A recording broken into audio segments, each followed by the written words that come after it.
मराठा आंदोलनाची पुढची दिशा ठरवण्यासाठी मनोज जरांगे यांनी अंतरवाली सराटी इथं बैठक बोलावली होती। मराठा समाज बांधवांच्या सोबत मनोज जरांगे पाटील यांची चर्चा सुरू होती। आरक्षणाच्या अनुषंगानं विविध विषय आणि आंदोलनाचं स्वरूप यावर यावेळी विचारमंथन झालं। या बैठकीत मराठा आरक्षणाच्या आंदोलनाची पुढची दिशा अंतरवाली सराटी गावात ठरवली जाणार होती। मात्र याबद्दलचा निर्णय आता मनोज जरांगे यांनी पुढे ढकललाय। बीड जिल्ह्यात 23 डिसेंबर रोजी होणाऱ्या सभेत पुढच्या आंदोलनाची दिशा जाहीर केली जाणार असल्याचं मनोज जरांगे म्हणाले। 23 डिसेंबर त्यांना वेळ दिलेला आहे। समाज मला राहू द्या, वेळ अनुवादच्या भूमिकेत काय करायचं ते ठरवू आणि ते ठरवू। सरकारला 1 तासाचाही वेळ देणार नसल्याचा पुनरुच्चार जरांगे यांनी केलाय। 1723 वर गेले, परंतु घंटा सुद्धा वाढलेला नाही। मुख्यमंत्री एकनाथ शिंदे सोमवारी अधिवेशनात मराठा आरक्षणाच्या बद्दल भूमिका मांडणार आहेत, त्यामुळे आधी त्यांची भूमिका कळली पाहिजे, त्यानंतरच आपण आपला निर्णय जाहीर करू असं जरांगे म्हणाले। उद्या त्याला मुख्यमंत्री साहेब जे कागदाप्रमाणे आपले लिहून दिलेले त्याप्रमाणे ठरलेलं आहे, त्यात उद्या उत्तर ते देणार आहे। यामुळे आता मराठा आंदोलनाची पुढची दिशा काय असणार हा निर्णय येत्या 23 डिसेंबरला बीडला होणाऱ्या सभेत होणार आहे। त्यामुळे या सभेकडे आता राज्याचं लक्ष लागलेलं असेल। राज्यात सध्या आरक्षणावरून वातावरण तापलंय। मराठ्यांना सरसकट कुणबी दाखले देण्याची मागणी मनोज जरांगे यांनी केली, मात्र या मागणीला ओबीसी नेत्यांनी ठाम विरोध दर्शवलाय। मराठा ओबीसी वादाच्या पार्श्वभूमीवर चंद्रपुरात ओबीसी बचाव परिषदेचं आयोजन करण्यात आलं होतं।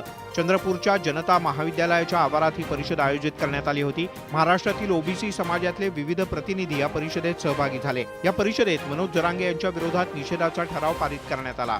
बदलत्या भूमिकेचा आणि माननीय छगन भुजबळ साहेबांसारख्या मोठ्या नेत्यावर ते जे आक्षेपार्ह बोलून राहिले, एक सुराने एक दिलाने, त्या मनोज जरांगेचा या ठिकाणी निषेध ठराव पारित झालाय।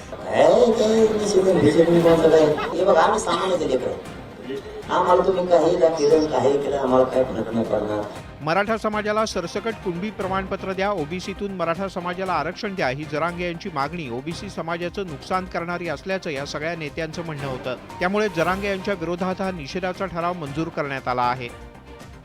राधाकृष्ण विखे पाटील यांनी शरद पवार यांना आव्हान दिलंय। मराठा जातीच्या मुद्द्यावरून विखे पाटील यांनी शरद पवार यांच्यावर टीका केली।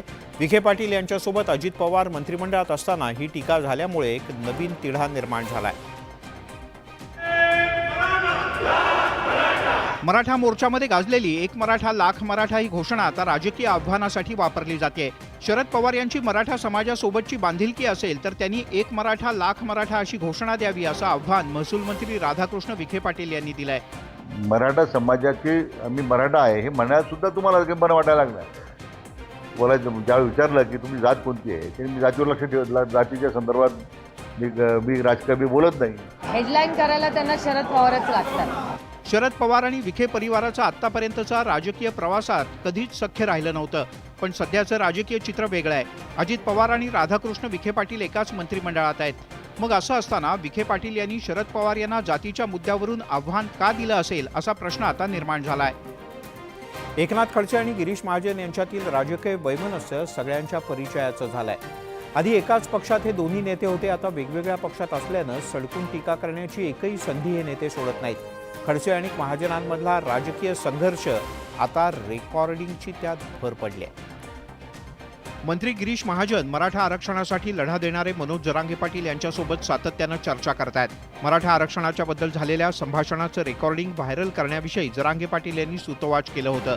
या इशाऱ्याचा धागा पकडून एकनाथ खडसे यांनी गिरीश महाजन यांची कोंडी करण्याची संधी साधली। जरांगे पाटलांनीही अधिक वेळ न घालता नेमकं माननीय मुख्यमंत्र्यांचा संदेश घेऊन गिरीश महाजनांनी तुमच्या समोर काय बोलणं केलं हे महाराष्ट्रातील जनतेला समजलं पाहिजे। मला असं वाटतं की खडसे आता खूप फ्रस्ट्रेट झालेले आहेत। त्याची मानसिक अवस्था मला वाटतं खूप वाईट झालेली आहे। काही आरोप करतायत, मला वाटतं आम्ही त्यांच्या कुठल्याही आरोपाला तशी किंमत देत नाही। मनोज जरांगे पाटील आणि गिरीश महाजन यांच्यात नेमकं काय बोलणं झालं, त्यांच्या संभाषणातलं कोणतं महत्त्वाचं रेकॉर्डिंग जरांगे पाटील यांच्याकडे या प्रश्नाची उत्तरं जोपर्यंत मिळत नाहीत तोपर्यंत आवाहन आणि आव्हानाची भाषा सुरूच राहणार हे तितकंच खरं। नागपूरजवळच्या बाजारगाव इथं असलेल्या एका कंपनीत जबरदस्त स्फोट झाला। या स्फोटात 9 जणांचा मृत्यू झाला, यात 6 महिला आणि 3 पुरुषांचा समावेश आहे।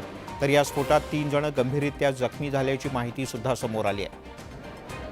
नागपूर अमरावती रोडवर बाजारगाव इथे सोलर एक्सप्लोझिव्ह ही दारुगोळा बनवणारी कंपनी आहे. रविवारी सकाळी 9 वाजण्याच्या सुमारास या ठिकाणी मोठा स्फोट झाला. स्फोटकांचं पॅकिंग करण्याचं काम सुरू असताना हा स्फोट झाल्याची माहिती आहे. स्फोट तीव्र क्षमतेचा होता. यामध्ये तिथे असलेले अनेक मजूर गंभीररित्या जखमी झालेत. मृतांच्या वारसांना राज्य सरकारकडून 5 लाख रुपयांची मदत जाहीर करण्यात आली आहे. कंपनीची लिमिट आहे ते एक्सप्लोसिव्ह साठा जमा करून ठेवायची. यानं लिमिटच्या बाहेर साठा जमा करून ठेवलाय. एका प्लांट मध्ये 9 लोक काम नसते करत, जास्त संख्येने असते तिथे. जबरदस्तीनं असं गेटवर आल्यावर शिफ्ट सुटल्याच्या नंतरही जबरदस्तीने इच्छा शिफ्टर आम्हाला थांबवते. स्फोट झालेला आहे तो अत्यंत दुर्दैवी आहे आणि एकूणच याच्या पाठीमागची कारणं काय आहेत ती कारणं शोधण्याचा आम्ही प्रयत्न करू. स्फोटानंतर कामगार आणि त्यांचे नातेवाईक संतप्त झाले. त्यांनी कंपनीच्या गेटवर घोषणाबाजी केली. यावेळी कामगार आणि पोलिसांमध्ये गेटवर बाचाबाची झाली. या स्फोटाचं नेमकं कारण अद्याप स्पष्ट झालेलं नाही. पोलिसांकडून या प्रकरणाची चौकशी सुरू आहे. धारावी पुनर्विकास प्रकल्प अदानी समूहाकडे गेल्यामुळे ठाकरे गट आक्रमक झाला. याच मुद्द्याला घेऊन ठाकरे गटानं शनिवारी धारावी ते BKC असा मोर्चा काढला. यावेळी माजी मुख्यमंत्री आणि ठाकरे गटाचे पक्षप्रमुख उद्धव ठाकरे यांनी सत्ताधाऱ्यांवर जोरदार टीका केली. धारावी पुनर्विकास प्रकल्प हा जगातला सगळ्यात मोठा TDR घोटाळा असल्याची टीका उद्धव ठाकरे यांनी केली आहे. तसंच महाविकास आघाडीचं सरकार का पाडलं असं म्हणत ठाकरे यांनी भाजप आणि मुख्यमंत्री एकनाथ शिंदे यांच्यावर निशाणा साधला. ठाकरेंच्या या टीकेला मुख्यमंत्री एकनाथ शिंदे यांनी प्रत्युत्तर दिलंय. आता यांना 50 खोके कमी पडायला लागले म्हणून धारावी आणि मुंबई गिळायला निघाले ते बोके. मला वाटतं काही तडजोडी तुटल्या असतील आणि त्यामुळे हे सगळं घडत असेल. जो मोर्चा निघाला हा त्याची चेष्टा या राज्याचे मुख्यमंत्री करतात, उपमुख्यमंत्री करतात. तुम्ही कोणाची दलाली करताय? उद्योगपतीची, भांडवलदाराची. आता धारावी पुनर्विकास प्रकल्पाच्या मुद्द्यावरून ठाकरे गट आक्रमक झालाय. शनिवारच्या मोर्चानंतर आता हिवाळी अधिवेशनात सुद्धा याचे पडसाद उमटण्याची शक्यता आहे. ठाकरे गटाचे नेते सुधाकर बडगुजर यांनी दाऊदच्या हस्तकासोबत पार्टी केल्याचा आरोप सत्ताधाऱ्यांनी अधिवेशनात केला. याबद्दलचे फोटो आणि व्हिडिओ नितेश राणे यांनी सभागृहात दाखवले. या प्रकरणी गृहमंत्री देवेंद्र फडणवीस यांनी आता SIT स्थापन केली आहे. हाच धागा पकडत एकनाथ खडसे यांनी थेट गिरीश महाजन यांच्या राजीनाम्याची मागणी केली आहे. देशद्रोहाच्या आरोपावरून सुधाकर बडगुजर यांची SIT चौकशी केली जाते. त्याचप्रमाणे गिरीश महाजन यांची सुद्धा SIT चौकशी झाली पाहिजे असा मुद्दा एकनाथ खडसे यांनी उपस्थित केला. सलीम कुत्ता प्रकरणात शिवसेना ठाकरे गटाकडून भाजपवर निशाणा साधला जात असतानाच खडसे यांनी गिरीश महाजन यांच्यावर तोफ डागली. खडसेंनी उपस्थित केलेल्या प्रश्नांना गिरीश महाजन यांनी तिखट शब्दात उत्तर दिलं. गिरीश महाजनांवर देशद्रोहाचे आरोप होत आहेत आणि ते पुराव्यानिशी समोर येत आहे, तर त्यामुळे गिरीश महाजन मंत्रिमंडळात असताना त्यांची चौकशी कशी होऊ शकेल? त्यांनी आधी राजीनामा दिला पाहिजे. भंग आणणार आहे. मी सांगितलं तुम्हाला की 9 वर्षापूर्वी कुंभमेळ्याच्या वेळेला एक लग्न त्या ठिकाणी आमचे नाशिकचे मोठे मौलाना जे सगळे मस्जिदचे ते त्या ठिकाणी होते. भाजपच्या भूमिकेप्रमाणे गिरीश महाजन सुद्धा वॉशिंग मशीनमधून धुवून स्वच्छ होऊन बाहेर येतील की काय अशी उपरोधिक टीका एकनाथ खडसे यांनी केली होती. तर जुन्या फोटोवरून आरोप करणारे एकनाथ खडसे मानसिक तणावात असल्याचा टोला गिरीश महाजन यांनी लगावला. मुंबईमध्ये स्वच्छता मोहिमेला चांगला वेग आलाय. स्वच्छ, सुंदर आणि हरित मुंबईसाठी मुख्यमंत्री एकनाथ शिंदे यांच्या निर्देशानुसार डीप क्लिनिंग ड्राईव्ह राबवण्यात येतोय. स्वतः मुख्यमंत्री या मोहिमेमध्ये सातत्यानं सहभागी होऊन यंत्रणेला प्रोत्साहित करतायत. मुंबईत स्वच्छता अभियानात मुख्यमंत्री एकनाथ शिंदे स्वतः सहभागी झाल्यानं सगळ्या यंत्रणाही झाडून कामाला लागल्या होत्या. मागच्या आठवड्यात समुद्र किनाऱ्यावर झालेल्या स्वच्छता मोहिमेवरून आदित्य ठाकरे यांनी टीका केली होती. समुद्रात कुणी ट्रॅक्टर चालवतं का असा टोला आदित्य ठाकरे यांनी लगावला. याच टीकेला मुख्यमंत्र्यांनी उत्तर दिलं.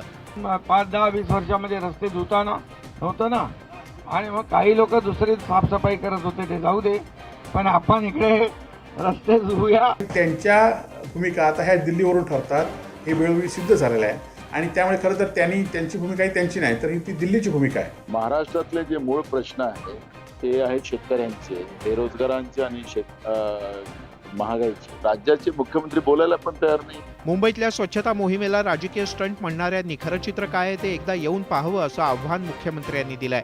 आता विरोधक मुख्यमंत्र्यांचं आव्हान स्वीकारतात की नाही याकडे सगळ्यांचं लक्ष लागलंय. आगामी लोकसभा आणि विधानसभा निवडणुकांसाठी सगळ्याच राजकीय पक्षांनी कंबर कसली आहे. राष्ट्रवादीच्या शरद पवार गटानं सुद्धा निवडणुकांच्यासाठी तयारी सुरू केली. या पार्श्वभूमीवर पुणे जिल्ह्यातल्या खेड तालुक्यात शरद पवार यांच्या वाढदिवसाच्या निमित्तानं साहेब केसरी बैलगाडा शर्यतीचं आयोजन करण्यात आलं होतं. या स्पर्धेला राष्ट्रवादीचे अध्यक्ष शरद पवार, खासदार अमोल कोल्हे उपस्थित होते. पहिल्यांदाच घाटामध्ये बैलगाडा शर्यतीचा थरार अनुभवणाऱ्या शरद पवार यांनाही याचं प्रचंड कौतुक वाटलं.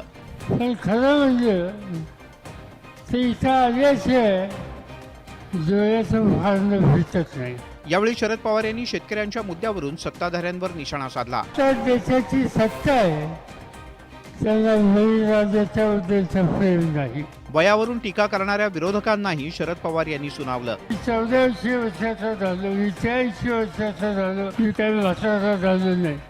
लई भाजी लोकांना सुद्धा सरळ करण्याची ताकद ही माझ्यामध्ये आहे.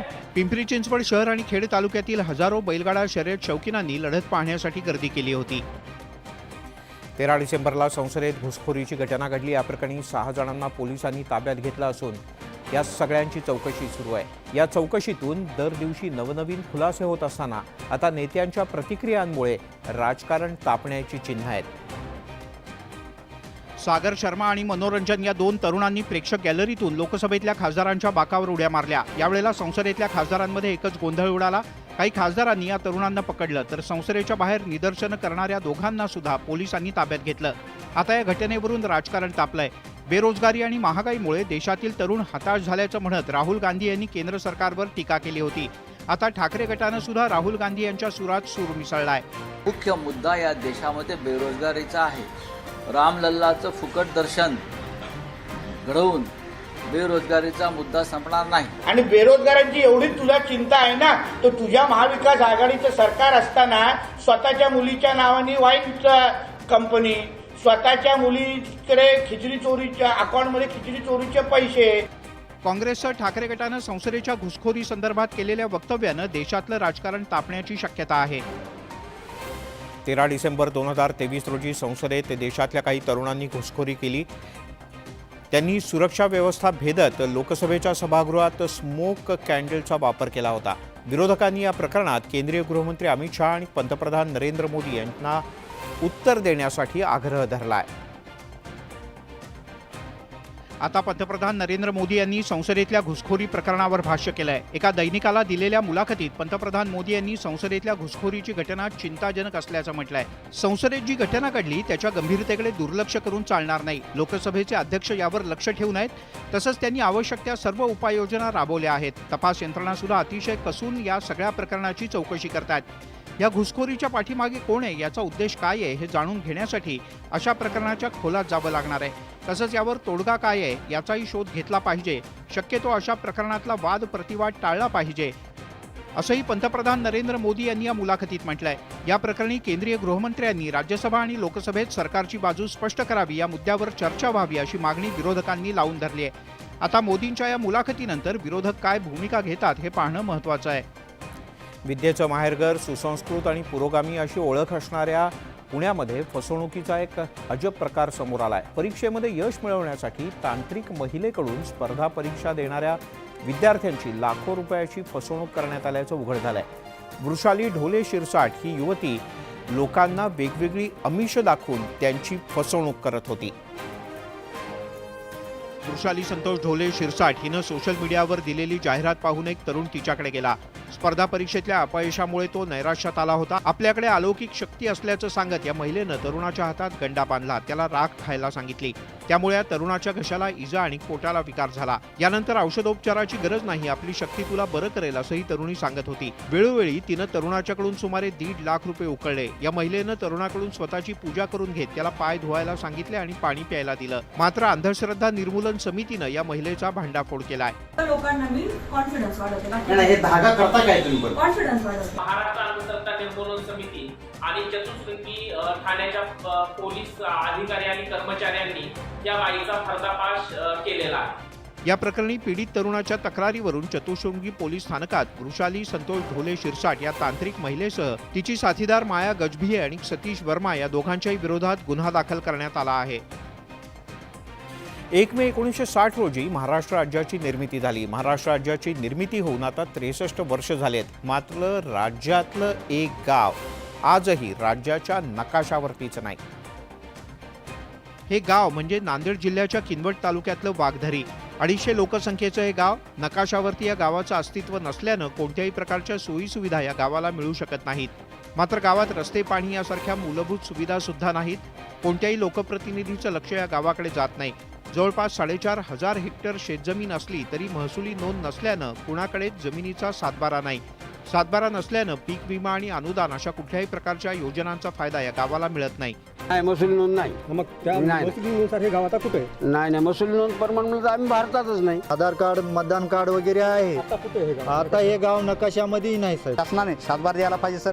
आणि असं तर आम्हाला जायला रस्ता चांगला आणि एक पियाचं पाणी हेच आमची मागणी राहील. मोजणी करणार आहोत, त्यानंतर महसुली गावमधून डिक्लेअर होऊन जाईल, त्यानंतर आपण त्यांना सातबारा देऊ शकतो. ही प्रक्रिया पूर्ण करून महसुली नोंदी घेण्याचा प्रस्ताव राज्य सरकारकडे पाठवला जाणार आहे. या प्रक्रियेला बराच कालावधी लागेल, त्यामुळे गाव अस्तित्वात असलं तरी शासन दरबारी गाव चोरीला गेलंय असंच म्हणावं लागेल. देशाला स्वातंत्र्य मिळून 76 वर्ष पूर्ण झाली, मात्र आजही देशातल्या अनेक गावात मूलभूत सोयीसुविधांचा अभाव असल्याचं वारंवार समोर येतं. असाच एक प्रकार वाशिम जिल्ह्यातल्या एका छोट्याशा गावात समोर आलाय. रिसोड तालुक्यातल्या महागावमधल्या 60 शेतकऱ्यांची 400 एकरपेक्षा अधिक शेती पैनगंगा नदीच्या पलीकडे असणाऱ्या गोहेगाव शिवाराकडे आहे. मात्र हाकेच्या अंतरावर असलेल्या शेतात जाण्यासाठी या शेतकऱ्यांना सगळी नदी ओलांडावी लागते. त्यामुळे शेतकऱ्यांना वैनगंगा नदीच्या पात्रातून किंवा रस्ता मार्गाने 15 किलोमीटर अंतरावरून शेतात जावं लागतं. नदी पात्रातून जाताना शेतकऱ्यांना एका तराफ्यावरून जीव मुठीत घेऊन प्रवास करावा लागतो. या संदर्भात ग्रामस्थांनी प्रशासनाकडे वारंवार पाठपुरावा केला, निवेदनं दिली. मात्र प्रशासन आणि लोकप्रतिनिधी लक्ष देत नसल्याचा आरोप ग्रामस्थांनी केलाय. आमचं शेत नदी पलीकडे असताना आम्हाला नदीतून जाण्याच्या खूप अडचणी येतात. नदीपात्राला 8 महिने पाणी असते आणि पाण्यातून येताना होडी हेलकावली तर जीव जाण्याची शक्यता असते. 15 किलोमीटर अंतराहून फेरा मारावा लागतो. या ठिकाणी बंधारा आणि जाण्यासाठी म्हणजे त्याच्यावरून पूल व्हावा. आता महागावमधल्या या शेतकऱ्यांचा जगण्यासाठीचा संघर्ष पाहून तरी लोकप्रतिनिधी आणि प्रशासनाला जाग येणार का हे पाहणं महत्त्वाचं आहे. आता असा कुठे पावसाळा सरून हिवाळा सुरू झाला आहे, मात्र पाणी टंचाईच्या झळा राज्यातल्या अनेक भागांना आत्तापासूनच जाणवायला लागलेत. आणि या पाणी टंचाईमुळे पीक वाचवण्यासाठी शेतकऱ्यांना प्रचंड धडपड करावी लागते. नाशिकच्या चांदवड तालुक्यात यंदा पावसाच्या अभावी भीषण पाणी टंचाई निर्माण झाली आहे. अनेक विहिरींनी आतापासूनच तळ गाठलाय. दुसरीकडे पाऊस कमी झाल्यामुळे शेततळ्यात सुद्धा पाणी नाही. पाणी टंचाईमुळे उभी पिकं सुकू लागलेत. पाण्याच्या अभावी पिकं सुकत असल्यामुळे शेतकरी हतबल झालाय. शेतातील पीक जगवण्यासाठी शेतकऱ्यांची धडपड सुरू आहे. परवडत नसतानाही टँकरचं पाणी घेऊन शेतकरी पीक जगवतोय. पावसाचा आला नाही, टँकरनं पाणी वाहत होतो, पण जोपर्यंत ऐपत होती तोपर्यंत वाहिलं, पण निसर्गानं काही साथ दिली नाही. आता नाविलाजानं तिला पाणी बंद झालं आणि पूर्ण पाला पण गळाला. तो आणलेला खर्च आमचा निघाला नाही, त्याच्यामुळे आणि जेवढा खर्च होता पाण्याचा तेवढा कांद्याचं उत्पादनच निघाला नाही. जे कांदे 4,500 जाणं होते ते कांदे 1500-1600 विकतात. तर उन्हाळ्यात आपल्या 4-5 महिने 6 महिने का 12 महिने पाणी भेटणार नाही. आम्हाला तर ती खूप मोठी चिंता पडली आणि सरकारनं थोडं आमच्याकडं गोरगरिबांकडं शेतकऱ्यांकडं लक्ष द्यावा. आता हिवाळ्यात ही परिस्थिती आहे तर उन्हाळ्यात काय परिस्थिती निर्माण होईल अशी चिंता शेतकऱ्यांना भेडसावू लागली आहे.